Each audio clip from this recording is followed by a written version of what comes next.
on February 4th, 20-20. Well, heading out to a job. Oh my gosh, is it getting a little bit more nippy out there? What happened to that beautiful sunshine? Very coincidental that Super Bowl was all nice. I don't know who makes those deals, if they're making deals. Maybe it's just a concoction of a bunch of different beliefs that then God just forms into a nice Super Bowl Sunday day. But I miss it, I know that much. Well, earlier we talked about love. What's not love? Gray, cold skies with the down attitude. How much can you love a dreary day? Sometimes they're comforting. There's a certain solace in the dreariness. Now, today I'm happy I'm not in the hospital. Today I'm happy that I have carrots and lemons and salad and eating my walnuts. My body's starting to feel a little bit weakened, and I'm going to continue to put the diet. It's a task. I don't want to end up like a lot of people are, which is slightly ill, probably from what's in the skies. That is no lie. I'm eating some chicken, 7 for 7 at Popeyes. You can't stand me. I know you can't. Just tell the truth. I hate you. You hate like you said, hating your hated team? No, I just hated the most annoying person. Is that the guy that jumps around on the pizza box? Avoid the noise. There's tower control. That's what you ought to be annoyed at. Probably makes you a little bit more anxious, a little bit more perturbed, short-tempered. That's what those things do.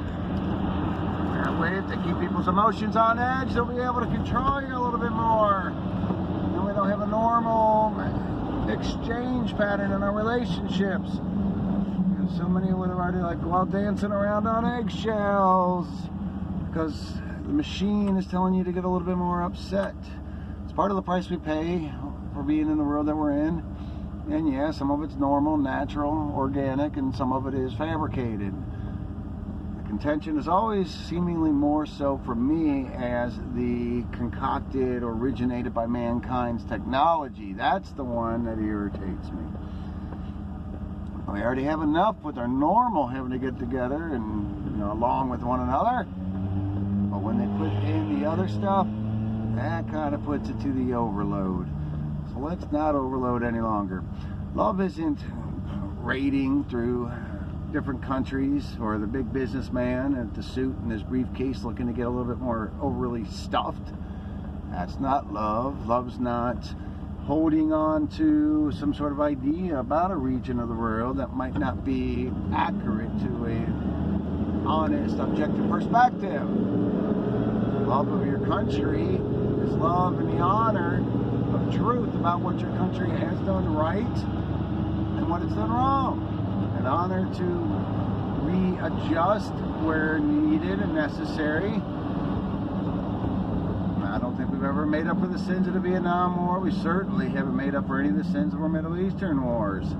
What we have done is fallen into the hay-filled hole in the ground that looked like it was all right by excessively listening and following the chords of the TV that wants you to hate all people from other areas that the country happens to be in conflict with without thinking about why. Now come on, if you're from a country or you're living in an area and you're gotten invaded by an outside force and you figure you did nothing wrong besides maybe miss, getting your kid's meal on time, and you get to be opening your doors to bombs landing and your hospitals and libraries getting destroyed and your culture being raided, probably perhaps from some things that are biblical, maybe some ancient technologies, are over there in the Middle East, in Syria and Afghanistan, and Turkey and Iran and Iraq. I mean, come on, we're one human race. We ain't that big of a world any longer, especially with the healthy use of technology, which is our communications can open up and we can share information more, bridge those gaps. Well, you would feel threatened as well, and you wouldn't like the invading forces. You ever think about how hypocritical that would be, as if certain countries have the absolute right to wrap shot over other countries? That's insane. And there is a price to pay for it. So far, it's been probably a cumulative 2 million innocent human beings died unnecessarily. How much has it really helped any of us? How much has it helped the regular, ordinary person? Not very much at all. And to carry it on with more hatred and less understanding, falling for the fears of the wayward extremists. If the extremists really wanted to do more attacks, they would have done them a long time ago.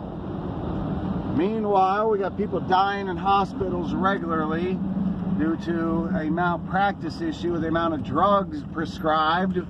We have probably more people dying every year from not having the roads fixed up.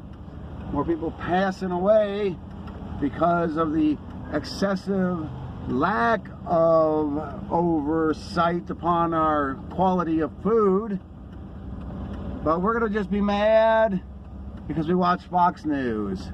Just at that small group of people, we're going to use that much of our energy, and then we're going to try to cast and link that to other Americans. Well, you must be for them. Maybe those other Americans are just thinking, hey, this is off whack. It's not objective enough. And maybe they get mad and then they retaliate. And, well, geez, not enough forces are involved. I think there's a little bit of room for improvement on all sides. There's a little bit of right and wrong on all sides. A world that's unwilling to redeem itself in the way of our beliefs, how they were developed. A world that's unwilling to shake away the mainstream agenda, which generally, by and large, is to continue to pollute our waters, air, and sky, and food, will eventually go by the wayside. A world that looks at it in the eye and says these are the wrongs that need fixed, and creates a strategy to fix such things, will be a world that will survive. Down, Pulpit Michael. Hey, my name's Sky, watch it. Alright, you and your crew go away. Decelerating. Alright, off to the job. Gotta get some sealant around some windows, preventing any kind of excess moisture to get up here in the wood. Gotta take care of business here at hand. All at the same time, doing my part, inspired by God, inspired by millions of other people, to put the messages of truth to the best of my ability. And if we do the best that we can, then we are doing our role. So up and on the ground I stay. Have a great day, everybody. Adios, over and out.